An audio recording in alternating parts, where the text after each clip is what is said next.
O me chele mi do to hodo na mi lai bondo be o tan lo bodo je pinpe na mi ji. Bodo to di do na mi do nu e sisele po papata ma yin golugba. Nu e sisele po ma yin golugba be òfìyàn nu ene mi na yin mo lo asu o ese ton me pepo ton poto po me lo invité ton bo ado tin lo ni si ayin na ye anu polo po ye anu polo po bo enu polo bo ado ni do mi na blanche o papa de ne emi blanche papa lo mi na blanche me ne emi blanche me lo ne ehe o mi do réseau bo akwenu lesin réseau we bo ehe o gada o da o le to réseau ene me beto akwenu da o le réseau ene lo me amo akwenu ene le ye do asi eton le mo ye mana de amo enano yi mami tu eton no de hun enano he mami tu bono klune ye ka klu mami tu lo ne ehe o ye anu ne kwe ganji e ma yin dide nawe di eno dodo dide nawe mi to di eno dodo mo do mlo o ayo to ayo me kabi aga to aga me be ena do mlo he o agade on le poro me ho mo ko ton le po ehe o akweja kwe we na no ni bo na fo uwa de no ze awuro kuro poro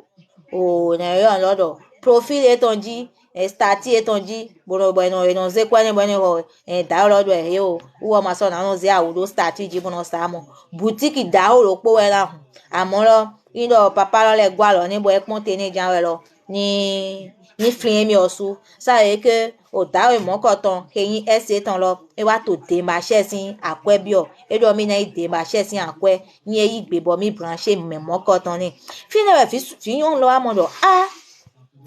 aje o nu gbodo dawe ehete lai uwo kaka da e do wa rendezvous da lo ton e mo lo ke e yo fan fun sin hodo we ete fan fun sin o we vedo àmọ́ rendezvous lo di e wa wa mo lo e o e ma yi fan fun sin o hojo ho ti tengbe we be ese ton lo eto bosu na dini bonugbo azama ya ton e din bosu lo na òfìyàn nu e mo bo bosu lo mo e de bosu lo mo e ye do ndo e de le bo e présenter fiyon lo na boss lo bo boss o me to didi na mi de mo ehe o mi na do fiyon nu mo ko ton ehe o de mo boss lo osu e ko me to hun mi yo nde kon apete e no yan pon ehe o boss we ni ye do ke e tu elegance ya mo e di gado ni bo jaun bo nyopon agbasa bo fa kakakakakaka me na do climatize we e façon agbasa me kakakaka bo nyopon so agbasa me ehe o yin amu ayin do ehe o akweto frin ayin do boss we nu gbo fiyon lodo de mi mu ele ho me mi ton hun nu e sisele pode maka yin golu e mechele mi uwe mi no to di do tegbetegbe mo ho me fiyon nu ene ton hun e do ete sun si jan we yin he ya so si mo ko ton je ejo ahe mi ji ya e ko meton ohun tran bo e vivi ne tan da lodo a mi le lo mi odu asi emi ton mo àmọ́ politicien we yin mi le mi ka odu asi emi ton ma ka so asi le vonada àmọ́ lo emi bi ogbezin ton me nle po e na di o to gbezin ton me mi na jire do din wo po do da lo po do ho ye do ho bo e comprendre ye do ho bo e comprendre ye de bo da lo wa explique na da lo do e o emi le lo o lele we mi te but da lo mo lo famille ton le ma do gan famille ton le ma do kwe ainsi de suite but da lo ze bo déposer ton do gbe bo mo do effectivement famille ton le appauvre de no do be famille ton le ye ma do moyen ye ma do kwe but da lo mo da lo d'accord de mi bi ogbezin ton me din mi na di o ogbezin ton bo fiyon lo e vive na fiyon lo bo fiyon lo so do ndo o me din da lo ni bo mi na yin lo da we ni gbegbe de da we ni ze la iro hon gbo etonji gbe lo gbe envelope da o tin tin de ba ni e ba 500,000 ni e ze 500,000 ni bo don ni lo 500,000 lo ni ro ho ni ju ele leji ni ro do keke bo ro ho ni ju ele ji bo fi lo ko me ton mi na yin lo 500,000 lo me e 400,000 so me E kan san mi so me bona ese tan lo bo ese tan lo ho me tan so hun kaka bo ba abai lo e tu be de ma she de ese lo ba ibo lo din sun na o copine ese tan lo o sa payer e payer grave bo su mo do o ma she jo ma she we emi mo mi yan do copine ne tu mi on si le di den do do mi no yin wana nu zizan hi ho copine ne ya o hon wezun cha cha cha cha cha bo ho nu zizan na ho bona ba ya huli bona lo seju me yoyo de emo mina ndo mo lo nu he no hi wo pede pede pede pede pede pede pede pede ni lo le mina ndo mo lo o eyi se sa mi lo so me parce o yin yon de bo edu ambition pele e kure ahi bo ho afode na sa lo le ainsi de suite mina ndo mo lo mo wete e ma mo da lo kaka kaka kaka na sun lo po amo lo da lo no le bo cambie do ça va no do ça va bien amo da lo ma so so nu kun bo mo pa e wa je gbelokpo da lo yure bodo fite we te ya do mi siga mo ya bo e ma do problem gba da lo invite ton do hotel ye dunu ye nu aha da lo do tako mi do surprise lo po bo ja ba ine mo aha me ka mo dagbe gbogbo me de pe ma mo dagbe gbogbo amo amo nde egbe to na yun ye ni yun do nde sisele po ma igolu amo ala lo no le su to me mo adaka wa to le yesu to me mo mi na do fi yun mo ko ton de dunu bo nu aha po wo te yun do so si de mi mo bo e be sun lo po we ni mi 500,000 sun si mo ko ton de iru emi bo e hotel sun si mo ko ton na da lo emi go na do so gan do ho po emi po bo mi osu come do premier sewe mina he bo mugu ganji iye do mugu ebe do mina he bo na titen ganji bo ala me to na ya be program de vion mo ko ton ba ni me de ka ifi lo nu jan we du mo e ma so wa nde uga mo amo edu nu bo nu aha de o da lo adone do tin lo mi do surprise de bo jan ba ni bo vion lo do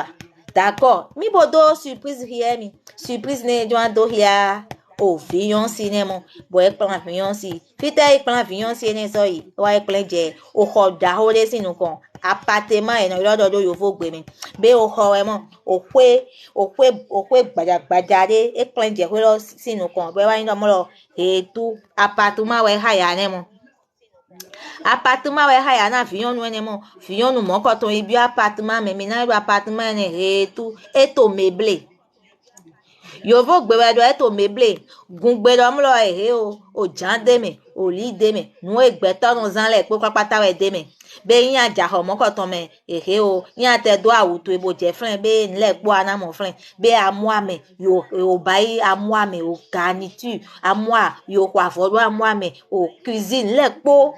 holo me tout fait but da lo ze bi holo me bodo vion amo ho me fi nye gbeto da ho yin politicien we yin ma si gana to titon po ye po bona no to hotel gbon bo mele na no to mi momi uwe zombo ndo haya appartement da ho na we nle po we ado to appartement mi be gan hi wo de pepe mi bo ejo mi bo nja ko pinche de o na mo we bonaza to holo me amolo dans le même temps nko do na we do mlo amasi gan yin asi bona dagba ntori nko do asiche mais ce que tu vas faire et tu en as fait et ndo mo lo o honton to e copain to e lo we jan we ama no se copain lo wa ho lo me am ntori yin we to ho kwesu ama ze copain lo wa ho lo me nlo po de ana ba na mi we ndo ete copain to e do besoin to asiga no yede àmọ́ máa zé wa hoche me blo nto hoche me wen fi ntoli masigando wa do de yen pe epo titon o amana dasu ana dasu amolo tan pe de mi na zan ro po o ma ze ko pe de wa hoche me blo nro po se lo po de ndo na we ni bo fi yon lodo a d'accord yen su ma ze ko pe de wa ni pede ma wa ba din bo ele wa bo ato alogo ni mi din we mi le na gba do bo na ze ko pe wa do mi ma ze ko pe de pepeja ta lodo d'accord be mo we fi yon lo wa do mo lo o de yin do mo lo egbe we mi yon fi lo ma si gan do fi mo ifo pe mi do na fa mi tole do mi o ha ya ho nugbo ofilo eyi kwegbe de eyi kwegbe eje kwegbe da lo ze jete da we ne ze jete ni bo so ya 500,000 evo bo so ze ni ebi bai ne mu ebi bai 1 million bebi bai million lo po bai do da lo nyu to se lo po me eyín tó sun ló pọ̀ mẹ́ bo zan million do o ta ne bo ihaya appartement ne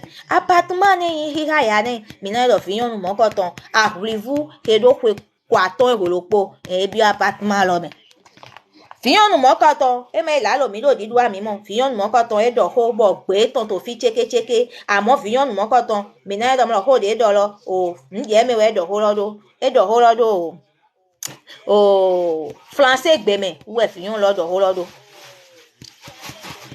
mi na do appartement lo o e wa do mi ma si gan do me do mo gba leji il faut que mi ni do na iye mi ton famille mi ton le we jo na bio appartement lo me be mi na do mo lo we ta lo ze jete de ta lo ze jete lo e te we bayi ta lo so ze 500,000 le fone but ta lo mi na kan do to ene le po me ta lo mo bio we gbe won gbo jijan ta lo nu ze do o we so mi yan si le mi to relation de me but me lo to relation lo me po but me lo mo jo anu afficher de me lo nu blame je no jo anu gbon po mi po nu blame ja me mo ko to no jo anu gbon po mi po emi do gbe to mo ko ton ehe o mi ya o tron relation ene me relation asapin we yen ni relation yen no ze gbigbo me ton so iwe yen ni mi ti ton po lo me le po mi di ke family mi ton le po ni yan me lo mi di ke iya mi ton ni yan baba mi ton ni yan ni yan lo me le po mi po e ti ton pe lenu. Et tout ça dans Cotonou. Oui, c'est à Cotonou. Je vais vous jouer l'audio. Ne m'appréciez, bro. Mais là, relation là, mon. D'alors, non, to. Si c'est des cédos, d'alors, bravo, toi, des 500,000, on est besoin de haya, on est. Et moi, dit que famille, ni, pali. Vive chez les mi na do eze 500,000 lo le vona o fi lo bo fi lo do ni bio we gbe do mi ma jan bio we gbe gba do mlo mi o do ni do mlo relation mi ton po epo ton lo o politicien we yen mi o gbeto o gan we yen mi bo me susu nyu mi mi parent ton le dedi parent ton le na version do mo bo fils we mi na esin bo na jona afficher mi bo to kla na wa ça e que relation nu glo ton mi do yin ce qui est là ni do na parent ton le do o ehe omi do hon ton de àmọ́ papa we bo no gwa lo ni mi ko fo mi ma jo afficher mi de bo fi yon lo su e ma gbe ni we denu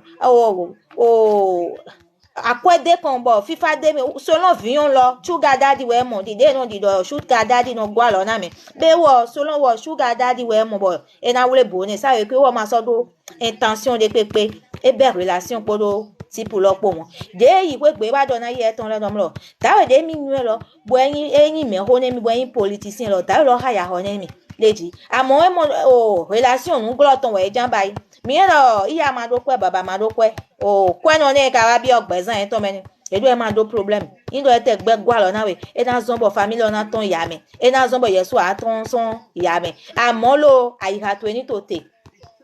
nítorí jọnjọ jawe yin we ana dasu amodi me hodo akwenu bo chi akwenu si boyin akwenu si maîtresse kakabo o asu dida na glo ma no mo blo wezon mi o se o de ado we wa to dido wa yo ye ton po baba e ton po bo ado mlo ye ni wa hodo emi bo enyon fide mi jano bo we jai lo e hodo e bo eze saki e ton mi do yin se onfi ye morondo agban susu de yin baba me ton we mi an lo sac de voyage we no do bo afọpa si nle po so ebe agban ton le bo plasaki bo ye ton hodo e bo e bi o ko lo gbe ehe o ajeku kale téléplacement to flen o congélateur frigo nle po e flen jen baba lo bi o lo me bo je denuji iya lo bi o lo me bo je denuji e do fiche we tenu anyo melo bo nu plan ele bi ba na we e te melo no basi he tu bebe amawa mi leko so iwe gbe o fi lodo mama ma si gan leko so iwe gbe ma ja ton we gbe sa ma do na mi we zon do na mi bonjo do mi ni yon fidente de emi osuwa nde jo mi na lu fi ohon gan dia lo che mi na mo do mo lo baba lopo ya lopo gbe lo gbe we do ba yi hon ntori ete tu e da na e bo ilo su dam lo bo c'était bien o gbeje gole ye do nde sisele po ma golu dia yi hon papa do he o mi ma jano kokwe lo gbe po gba tori o ko pen ton lo se gan wa bo amu mi we lo gbe mi mo di ke fa fun mi ni ti we mi ton gbe àmọ́ yen mo ki go de friend e do nu jo nde friend no be han mi le we gbe o iya lo do ma se gan jo asuche do am tori fi lo do mama mi ano fi po yen pe re yo o ye dasu asu we no je o to e bayi ko ton to esun si lopo we haya ho na yo bo ba nle ko de mi awe àmọ́ yen su ndo asu yin asuche ma te ba plan ya mi na ti ho ki ja asuche to me epo ma si ganjo asuche do mi na ro mo we do mo pe ho do asu o ya yi hon ye jo fi yun lo do friend boy to flin vion lo to khwelo gbe kaka da lo no ilwe da lo no ze kwerlin da lo no ze chauffeur no ze kwena chauffeur no ze kwerlin da lo ma wa khwelo gbe da lo ma wa khwelo gbe aha e ma mo da vi bo wo so agbo wa je pipeji bo wa yi lo me din da lo ni keyin ese ton lo bodo wa bo da vi oh copain de adina mi bo edo pe bo edo na yin maîtresse mi ton lo copain lo ete akwelo je mumu isomo e na mi kwe so haya ho na mi bo nle poto flin e ma ka wa e ma te bio mi mami tu e ma te do mi na da lo mami tu chego bon to flin nyesu do flin de mi ka te lo des fois lo mami tu lo kukulu e no juwe mi mini kulu e no juwe mi do mini kulu bo mi ma te lo mo me de na kulu ne mi e ka o do se ne mi do sun si de pepe ni ma wa o holo me blo aweto copain de do me ni do to ko o lo me to dagbe plan ni wa ne mi e mi so do copain ko o din lo e te mi to dindin ça que mi pour le moment mi ni une relation là mais mi une relation là mais mon kaka bo arriver mi na do vion si mon quand e ma gble do sun si di e ma yin me de bono sun si din pe selon wo avenir est ton préoccupé ton ça que wa do mo 24 ans e kado e ba e kwa ton rolopo e wa do mi to relation là mais mon jusqu'au moment où mi na réalisé et mi réalisé po mi na attention relation là mais et mi attention relation là mais mi na mon son si le fobo na da son là normalement à mon mi na réussi ouais tu do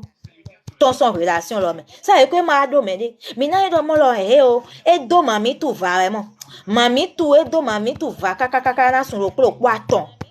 mami tu ma mon de bodu cover ou mami tu flin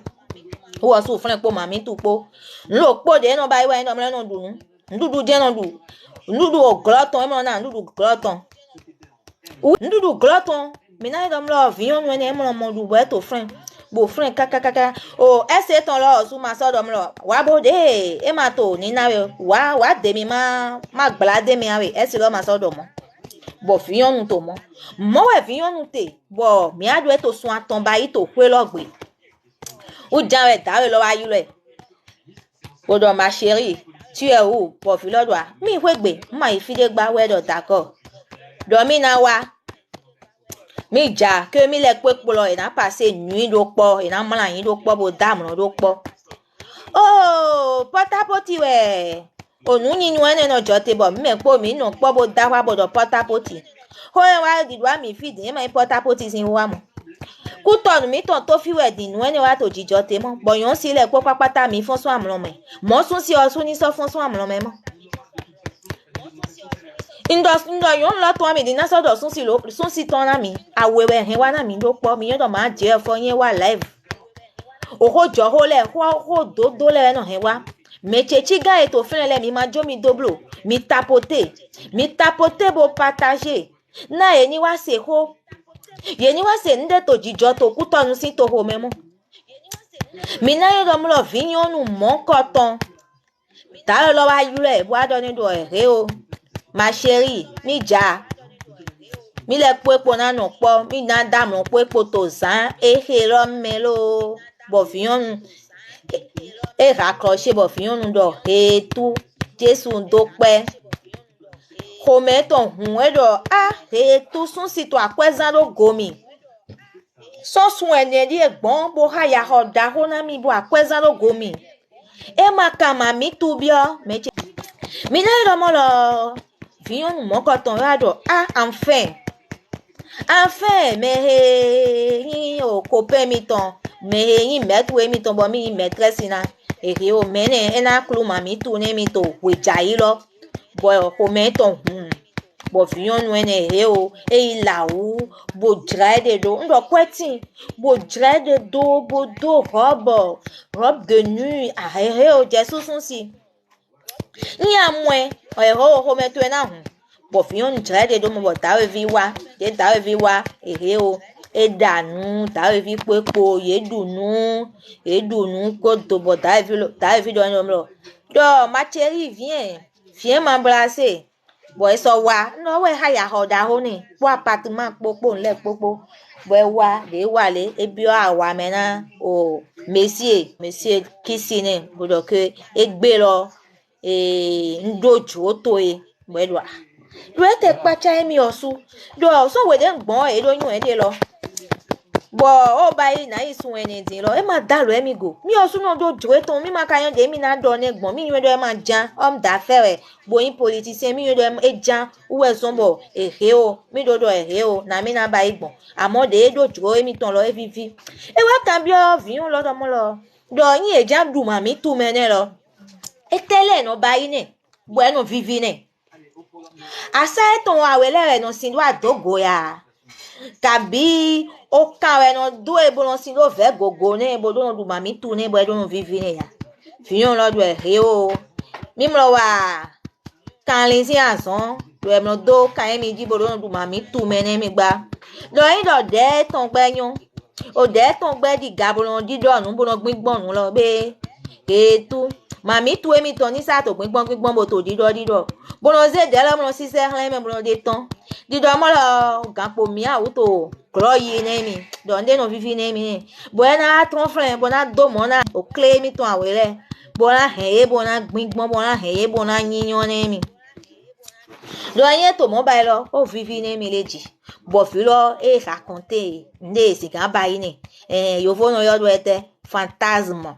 Filo raconter nde si gan ba ine buena vivi ne to sanji le pokwa pata. Po da lo wa do ne din dom lo he o. O nye o ayon nde no vivi na mi. He o mina la u nye o nde no vivi na mi endo ete. O ana mientin di do na mi. Mientin u e no di do na nye. Ya di do mientin lo we no vivi na mi bondo no ndo e do vivi na nye. Ntoli o nyon si le e non ze o bougie sun si le ton do nu me bono gbingbon sun si susu nde no yin wana le ni e ni gbingbon bougie na e bo e no vivi na e do amo e wo lo gbe to gbon fode we yin e to bougie gbingbon ne lo e bougie gbingbon ne mo do nde ne amo yin do ye ze o de do mientin ne bo to mientin di do ne bo mientin di do ne bo mientin gbingbon ne lo we no vivi na o leji fiyon lo se lo le agbasa e ton so fun bo mi gome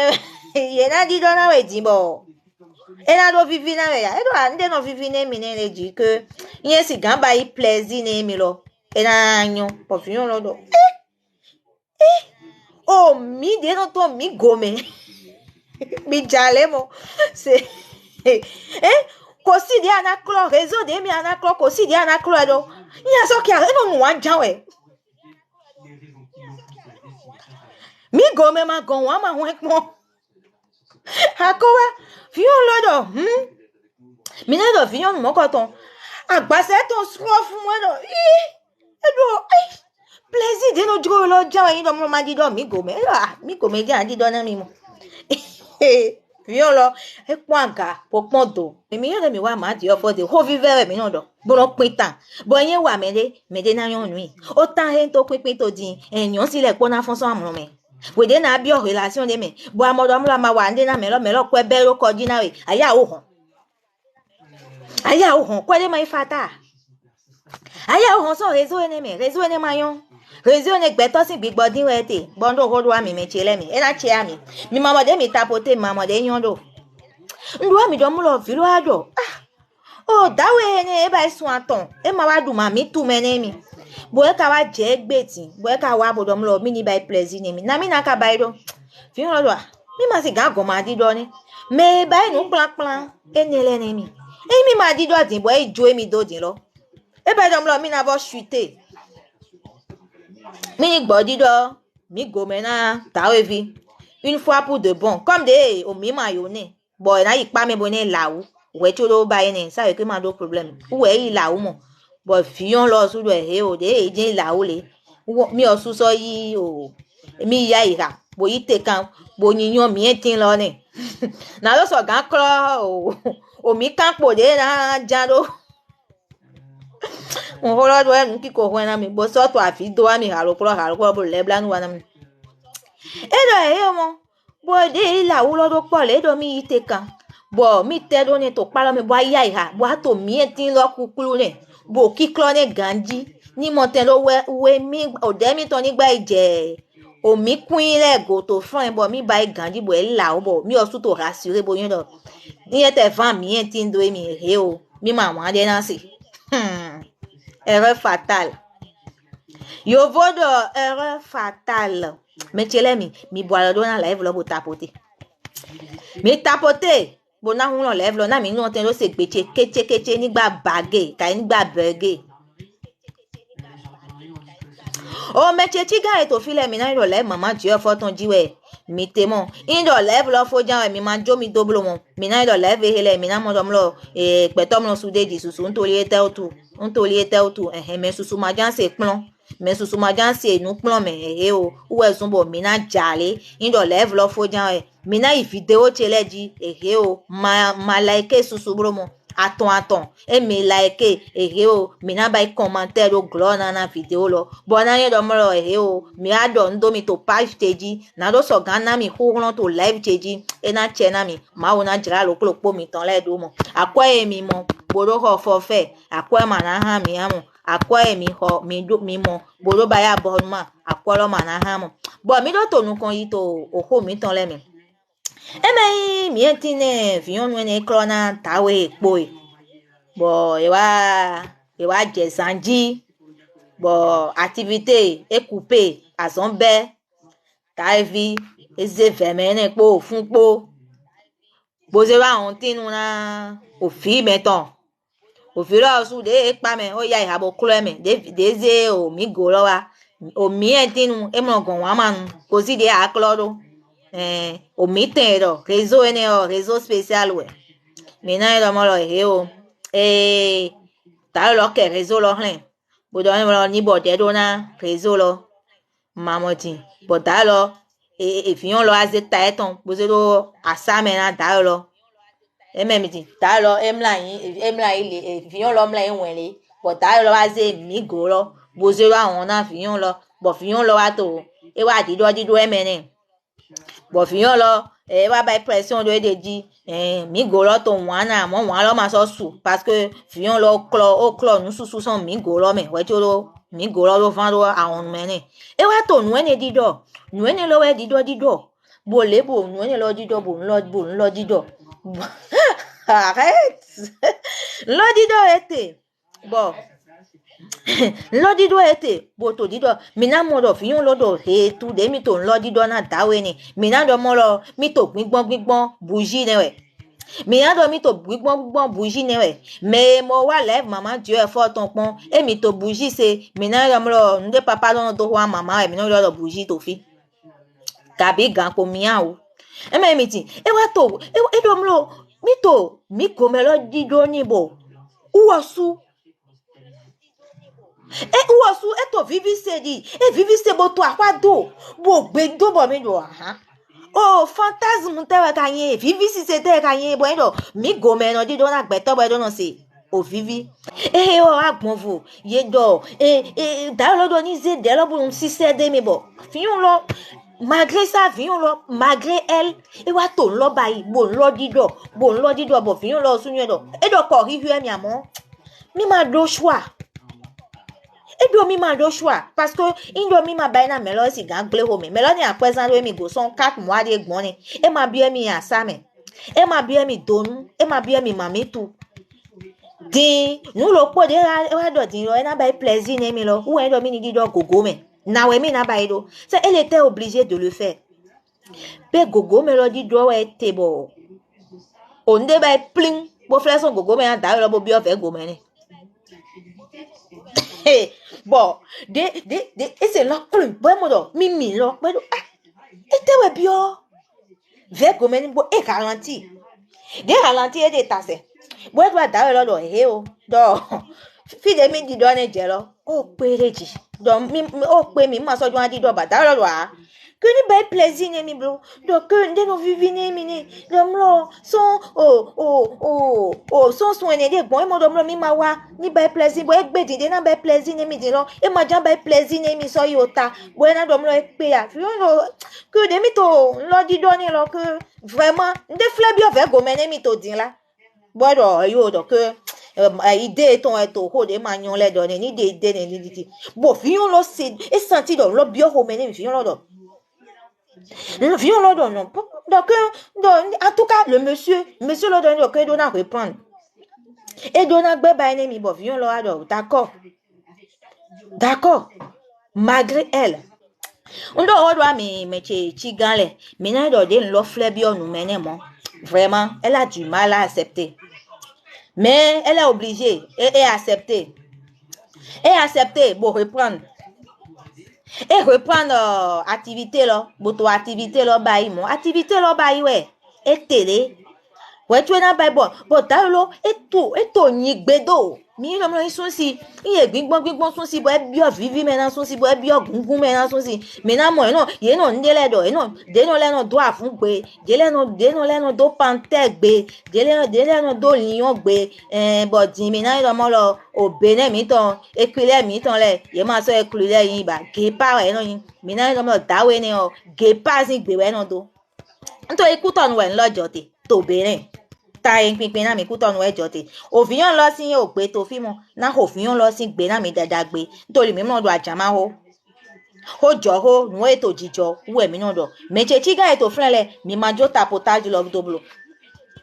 mi ma jo tapotage lo doblo parce que mi tapotage lo do mi na mo do na bege iye bege mi ma se ho che ganji uwezon mi na hu level mi tapote na level ni do mo gbigbo in hold up mi na mo te do se ho che cheke mi na mo te do comprend mi reze ono to hold on na mi beto che chiganle mi na yo mo ete fiyon lo e wa continuer lo bo bi bayi ta mi ton e jege passing gbe doji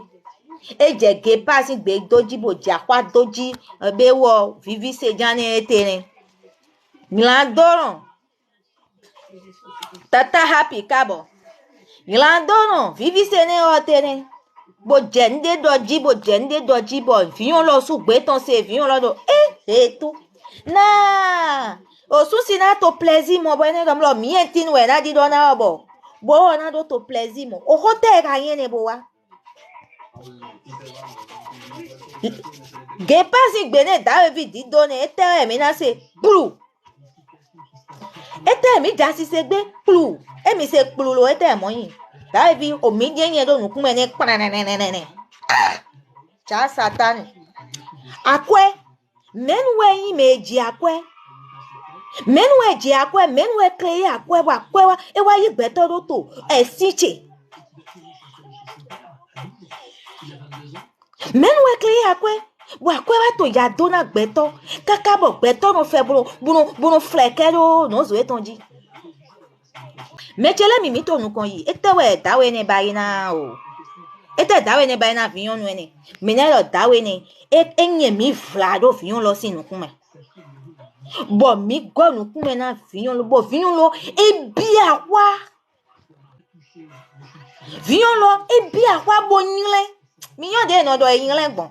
je sais pas il do mo mi supposé lo bébé vi bo anyu fin nyile e ba do mo dawa ajiji me viyon lo dawa ajiji me bo dawo lo do ete ma yi do mo mele na wa kwe lo gbe ka mele na kan bi ete sin awa mo ko to endo ya bo viyon lo hon wezun keche nu kun me ton gopo mi po hon wezun keche bo bi opa me bo yisin bo hun sin bo kro mi lo son nu kun me pátápátá bo yaji bo yitekan bo la bo klo no le po pátápátá so agbasa me bo tekan bo klo agbasa bo klota ati meshi de bla ma te so yon do meshi we tanemi o pompido meshi lo mi bo yi shampoing de mi bo hin file bo klo ai de klo godo e wa we de weze do wa fu lo tabo fu gwan agbasa le Rose kabo ya che dada gbolopo e fu gbon tabo fu gbon file po pátápátá mo susu nu kun me bo apanu kan mi opon lo bo aja viviji e ja viviji avi lo viwe te to mi opon lokan bo dawe lo e wa fon dawe mi no lo wa fon po mi gban e ton po bo ahon kuku ne do ni hun won ne mi fi yon lo gbe uwe dido e yo ma chérie hun won na mi bo o seche hun won na mi bo ma gble ho me do mi bo Ma gble me do mi blo nde jo tout à l'heure di me kwe chede ne. Je vivi dia to di do la me na mi lo vivi lo e wu gan mi. Bo manyo kwe de nu mi go che hun bo ndo kon mi do gbezan to eji. Jale ma gble me blo. Jale ma gble me blo. Be ba je veve na vion lo. Edu ocho do ni hun ne mi do mi to kloji. Mi je klo mi to kloji en tout cas. E wa veve na vion lo. Vion lo ne ka omo o be ko ne bo ba idagbe susu ne vion lo wa do que certainement elle va si gagne peut-être vion lo wa hun ne de vion lo hun ne eze vion lo bo zero akon nu eton bodo cho ma chérie ma gble o me do mi bro ai do yin wan na we amo plan de zan do gbezan to eji gbe to dagbe we yin mi be manue bo mi do to son ve me na mi ne manue de to o ndo duwa do ani dido mi enti na mbo do to mi enti na do na vivi lo wu gan bo manue we de nu o mi go che hun bo mi do kon do ji we jale bo jo na mi bo vion lo do mi o se vion lo do mi o se do mi o jo ne do nu de ba ni mi le lo e wa dagbe ne mi amoro vraiment ene de wa mi lo que qu'elle n'était pas d'accord mais mi se au fait mina lo ta mo ko ton e te ba yi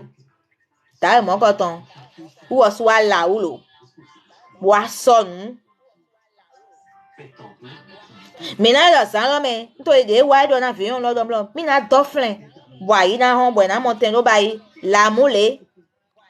e na monten lo ba e na monten lo glin mami tu ta vi mi yo do mo ma te glin mami tu e ma te bi o me na vion lo amo Emma te bio mami tu me na vion lo amo o de o do yen mi eton ho fo de veve na vion lo do mi o seve e bio pa me bo la u mi yen lo eto hi ho 0 nele eze moto eton mi na ka lo pe to agbajumo we dawe lo bo mi mo o asu didana jo mi Enyon une personne agbasa mais bon c'est une personne bien c'est un beau gars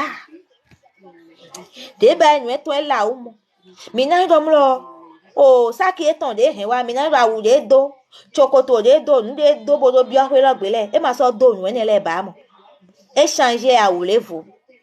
échanger bazin wewe bo la ou bo sa parfum bo do avion là dans ma chérie je vais t'appeler ma chérie je vais t'envoyer le chauffeur to chauffeur là nous envoyer bon chauffeur là nous be quoi na avion là bo nous kon le wa na avion là que mi do mission de to so ouais ta video bi o moto memo bodo yin to mi e do mo lo dawe ni de dawe ni yi avion là ou o cho wa to holo me e madame lo kaka ba yi ho e madame lo kaka ba yi ho a vivi wete seulement de dawe veve ni l'humanité a quitté le cœur de seulement de dawe veve ni de dawe igodo e so gbe to a vivi parce que elle ne s'attendait pas à cela ani la vi kaka ba yi ho de a yi ho e wa yi lo o ese ton redin o dawe lo ni body je yi wa ho fion lo wa so agwa ule fion lo do mi la ucho gancho mi gbe to mi wan se to emi dego e do mi la u amo mi no se mi wan to emi dego mi gbe mi wan lo se mi sa parfait mi gbe mi wan lo se bo mi wan do ite we ka jobo mi wan lo se kabi mi zedo cerveau mi tome vous voyez mi yon lo psychologiquement y a zende do takate me lo no to takame na me bolo to azan wa vion lo do certainement de lo jobo mi zedo takame c'est pour ça mi to mi wan se bon de ayi ho eno te bo ho 10h nele de ho 10h e lo me din dawe lo ni bo be ho lo bo je ni de je ho na fisun lo aka be lo din lo do bo din lo etewe na we dro fisun lo aka be din lo do na we dro etewe dro din ya do de lo to gbe ton du bo do ko ton du lo e ire mi ya Normalement, on est dans le démarché où est mis. Une fois que dans l'année 500 000 euros, pour gagner 100 000, so ouais nous bon, mi ma so c'est béton. Ma so c'est rode pépé. Il est manié mi don ku mene din lo. E na aja yi lo mi gbe bon aja. Rode donner mi gbe ya. Où est lo? Mi le po ni ma yule mi bodo ho ni ma te janse ni do ho eton do don. Mi na do fi sun no ni. De wo po fi sun lo po do ho po. Fi sun lo bloquer eton arupo lo. Fi sun lo bloquer eton bo bloquer c'est ton. E ma so do contact vi lo fi sun lo ton ba. Mi na do dale lo. De ayi hon e do chauffeur ton la. Bo chauffeur lo hen cadeau bo hen kwe wa ni. Mais tchéchi gale mi na do live maman Dieu fort ton jiwe mi témoin live conseil ouais live fit ton mon live conseil de mi kanon na fi ouais ndo ete mi no raconter histoire gbelo meton nous eto jijo gbelo metle e mi no raconter histoire lo e mi raconter po nunu edeme mi no mo nunu e lo yi mo bo plan edeme mi no mo plan lo yi nu eto de pepe mantin mo Melekpo, et nous étant des pépé matin. Il y a tellement nuit, et chaque fois, on ne finit jamais d'apprendre. Moi, je veux donc, et beso, il nous tourne nous plomb.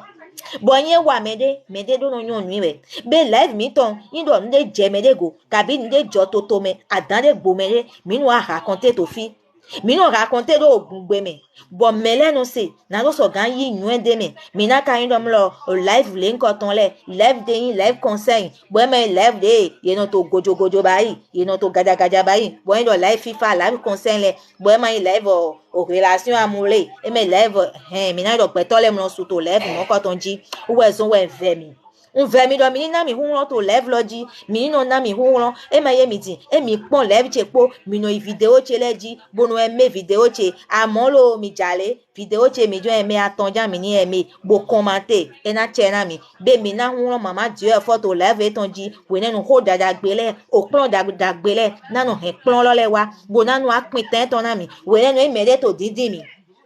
yon si we mi ya bo mi mo do amlo he o melo mi ma yon melo mi ma san de wa na melo mi ma je to kra na melo to akwe kon ro mi jile mi ya o hon mi na ya u bewe zubo na yo ku si akwe kon ro mi ji we te bo mi na hon bo na do he o mama Dieu fo wa pin ten na mi fi be me de ma yi mi bo na do wa nde gba aya u flangba Jesu aga so yin sun si bo yon lo do pe bo yon lo ato pe kon ro jiwe jiji kun ni to jija amayon fi de din kwe tonte ayiha to ni ya o tote me de ni ma ben lesson go bro na ni alesun pali tata je ma di ke amo je ma di ke mi na mo nde na du mi amo nu e mi le na du we ma wu na zero gbe exam mi to me indo mi jasu dagbe asu e na hu mi je ma di ke mi na mo amo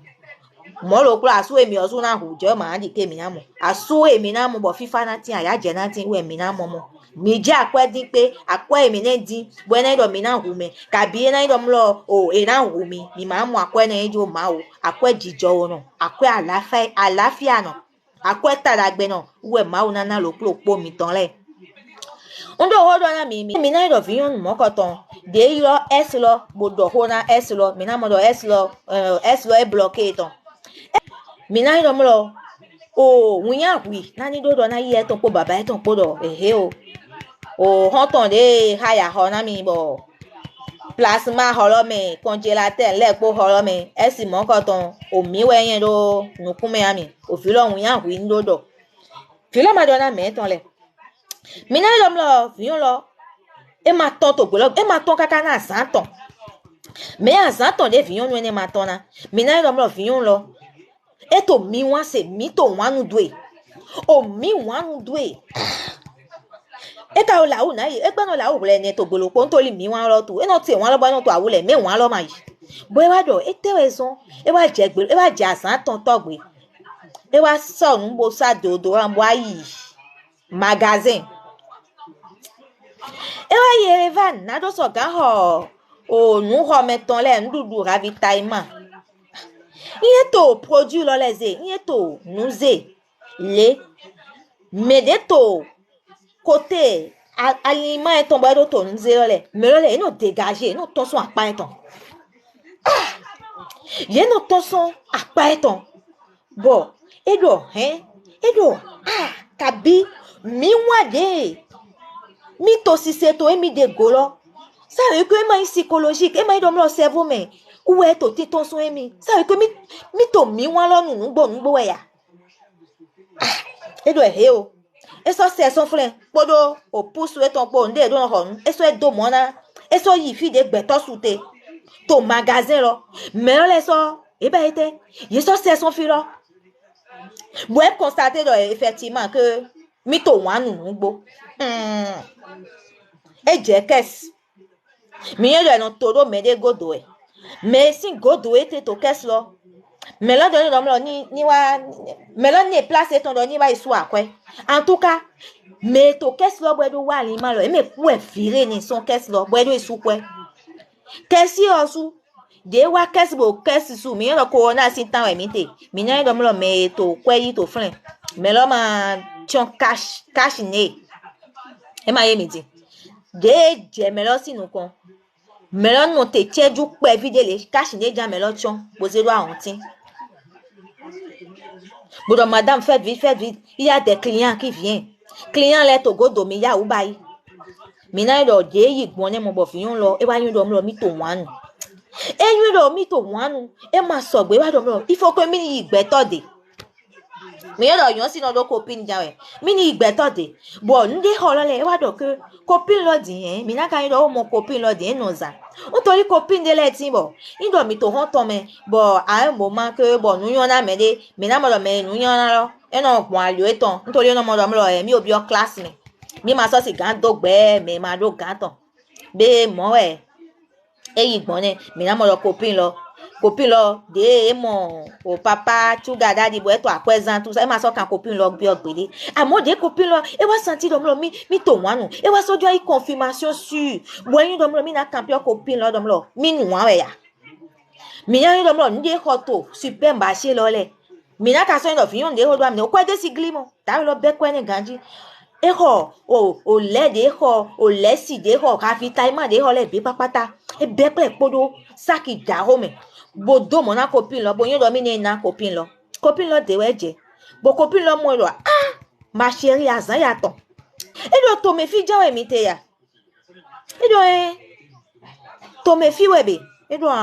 to me fi we káàbọ̀ na te do do mi ganji ma mi na mo do de copine lo ho do ni o ya po copine lo no se ko copine lo ma yon de na do na copine ton do lo awanu e ya pe no se ko lo de no se bo e ba do na copine do agbon we o happy time ma we hen wa na we anayi ya de ajuto e wure mi we ndo wa de ajuto e wure mi we ndo wa we ndo hen ko li lo wa na we copine lo do dako copine lo ki alo boyi ko li lo de si bo esi ayin copine lo de copine lo mo copine lo do la bo esi ayin to file vo e wa kan bi o copine lo do e te we wa we mo do ma to à l'aise copine lo do afopa to lo abe mi do afopa to lo abe mi do afopa glory we do me de do yo ni pa afopa to glory e do mo e fami to mi wan sere di we copine lo do yo do mi ma be mi do afopa glory do ni ye mi bo e do copine wa hun mi bo o to kla wa we gbebe e wa betan lo bo pina copine ho klo ho dawe o zanwe dawe yi we zamo mi na lo kaka je gbeji viyon nu mo ko ton e ma yan de na ba igbon ni e je fi de pepe to wanu azon mi na lo appartement lo de ha ya dawe lo e disparaître dawe de wa wala lo po gede dawe lo wa bo e di do mi go me na dawe lo bo dawe lo yen mi deji dawe lo disparaître appartement de ha ya ni appartement 300,000 gbere akwede to wo subo yin economy e do no su appartement zero mi na lo e so ale zero ele zero zero kele amo e zero po mi wan po o mi wan lo ra wu gan bo e ton appartement lo me bo e rejoindre famille e ton baba e ton sin wegbe bo e ne horo po e be ta lo bo pin na baba e ton po ye ton e do he to e do na ba yi e to wezu hon de go ye ma to solution mo wan janu e fi yon nu e hete mo o e fi yon lo e wa do e te di e wa de wun yan se e do yin eto awutu je boy ma do auto lo we no me fi yon lo wa de won yan se ti bo wa je di do na meleji do eni hunle do emi